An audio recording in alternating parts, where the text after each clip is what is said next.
Parole de Dieu quotidienne. Aujourd'hui, nous allons d'abord récapituler les pensées, les idées de Dieu et chacun de ses gestes depuis la création des humains. Regardez l'œuvre qu'il a accomplie depuis la création du monde jusqu'au commencement officiel de l'ère de la grâce. Nous pouvons alors découvrir quelles sont les pensées et les idées de Dieu qui sont inconnues à l'homme. De là, nous pouvons clarifier l'ordre du plan de gestion de Dieu et comprendre précisément le contexte dans lequel Dieu a créé son œuvre de gestion, son origine et son processus de développement, et aussi comprendre précisément quel résultat il attend de son œuvre de gestion, c'est-à-dire le cœur et l'intention de son œuvre de gestion. Afin de comprendre ces choses, il nous faut retourner à un temps éloigné, calme et silencieux, où il n'y avait pas d'humain. Quand Dieu se leva de son lit, la première pensée qu'il eut fut celle-ci: créer une personne vivante, un véritable humain vivant, quelqu'un avec qui vivre et qui serait son compagnon de tous les jours. Cette personne pourrait l'écouter et Dieu pourrait se confier à elle et lui parler.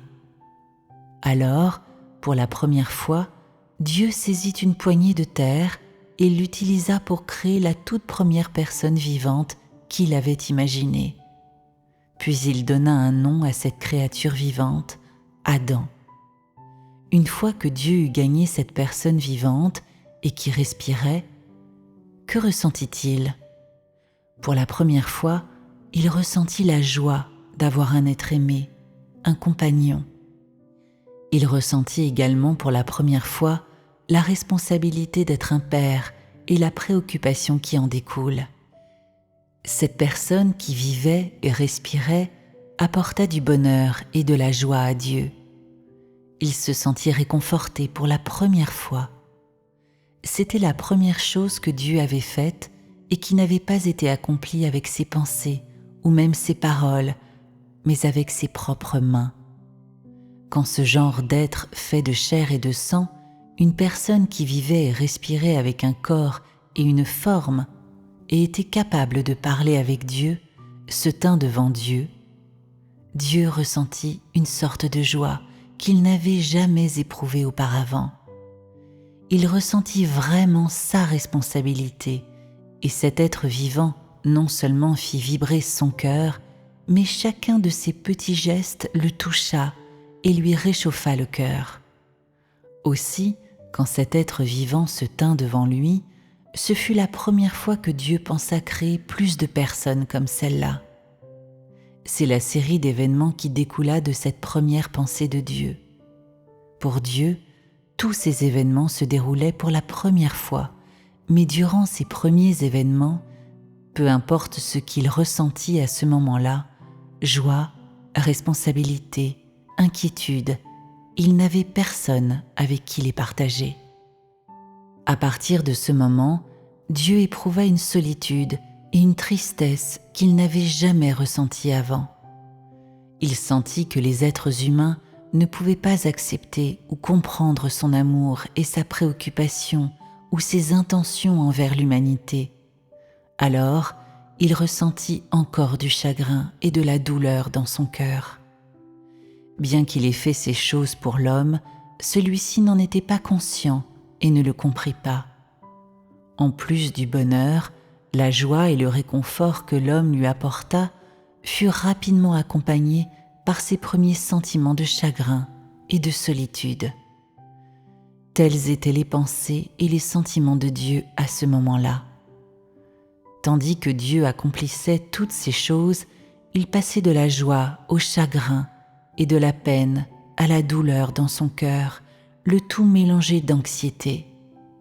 Tout ce qu'il voulait était de se hâter à faire savoir à cette personne, à cette espèce humaine, ce qu'il y avait dans son cœur et lui faire comprendre ses intentions au plus tôt.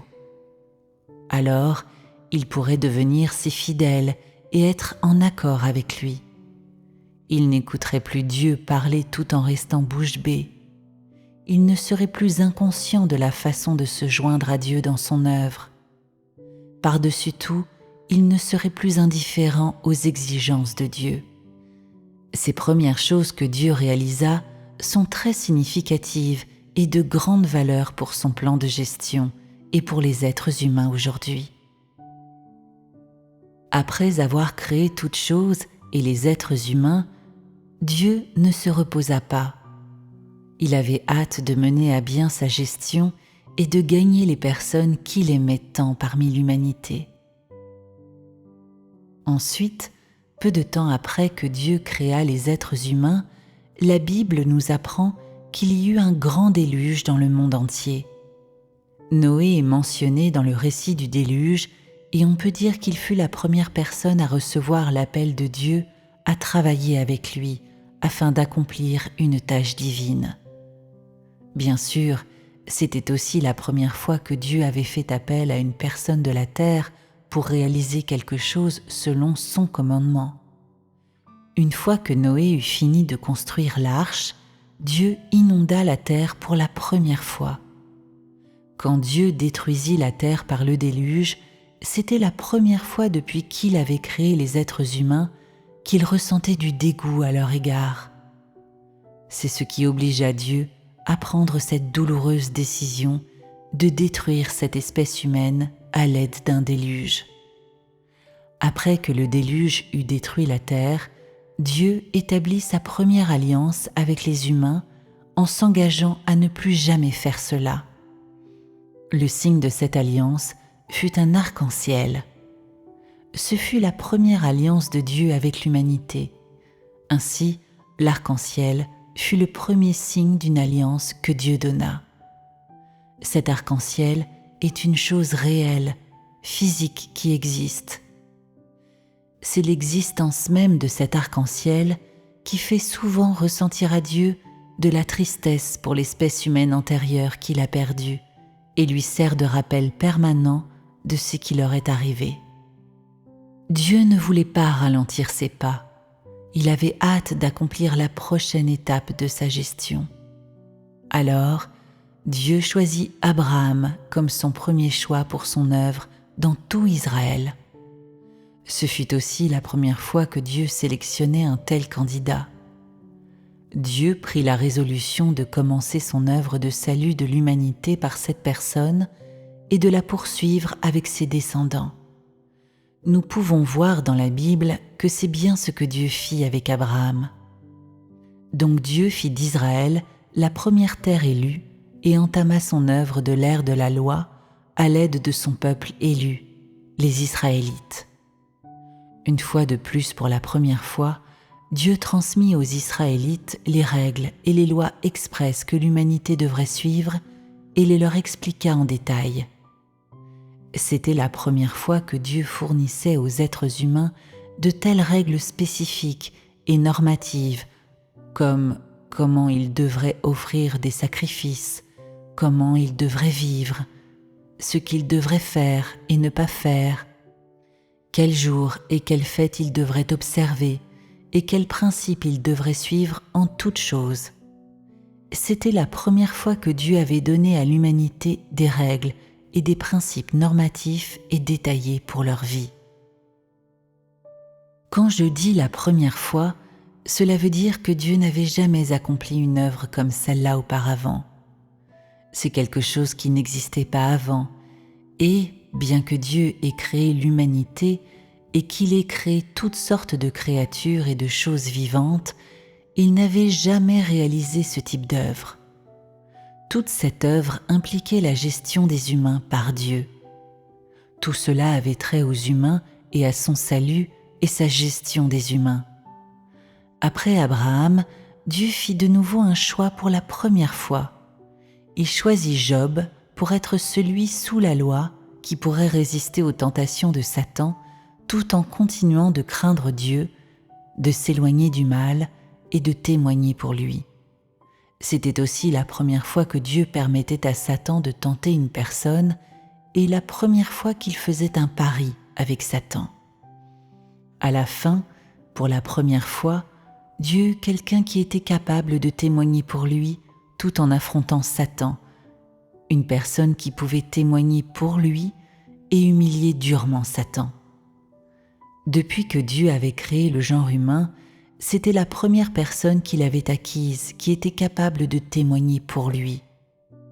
Une fois qu'il avait acquis cet homme, Dieu était même plus impatient de continuer sa gestion et de passer à l'étape suivante de son œuvre, préparant son prochain choix et le lieu où il poursuivrait son œuvre. Après que je vous ai raconté tout cela, avez-vous une véritable compréhension de la volonté de Dieu ? Dieu considère cette situation de gestion du genre humain, de sauver des humains, comme plus importante que n'importe quoi d'autre. Il ne fait pas ces choses uniquement avec son esprit, ni seulement avec ses paroles, et il ne les fait particulièrement pas par hasard. Il fait toutes ces choses selon un plan, selon un but, selon des normes et selon sa volonté. Il est clair que cette œuvre pour sauver l'humanité possède une grande signification à la fois pour Dieu et pour l'homme. Peu importe la difficulté de l'œuvre, peu importe l'importance des obstacles, peu importe la fragilité des humains ou la force de leur rébellion, rien de tout cela n'est difficile pour Dieu. Dieu s'affaire lui-même, consacrant son effort rigoureux et gérant l'œuvre qu'il veut lui-même mener à bien. Aussi, il arrange tout et gouverne tous les gens et l'œuvre qu'il veut réaliser. Rien de tout cela n'a été fait avant. C'est la première fois que Dieu a utilisé ces méthodes et qu'il a payé un grand prix pour ce projet majeur de gestion et de salut du genre humain.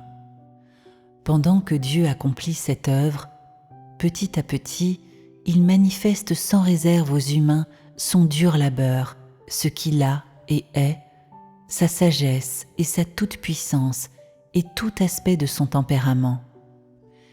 Il révèle ouvertement tout cela au genre humain peu à peu, révélant et manifestant ces choses comme il ne l'a jamais fait avant.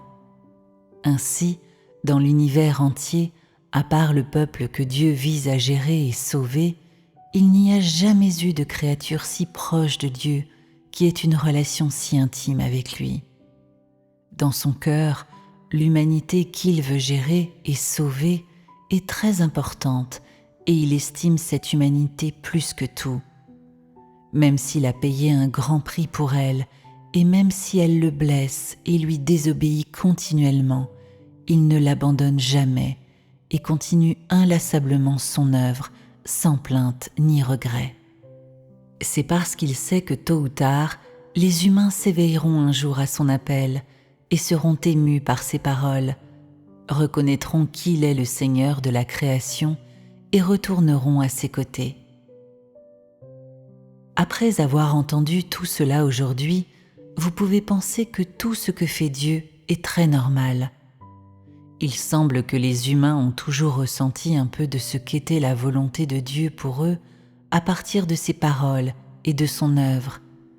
Mais il y a toujours une certaine distance entre leurs sentiments ou leurs connaissances et ce que Dieu pense.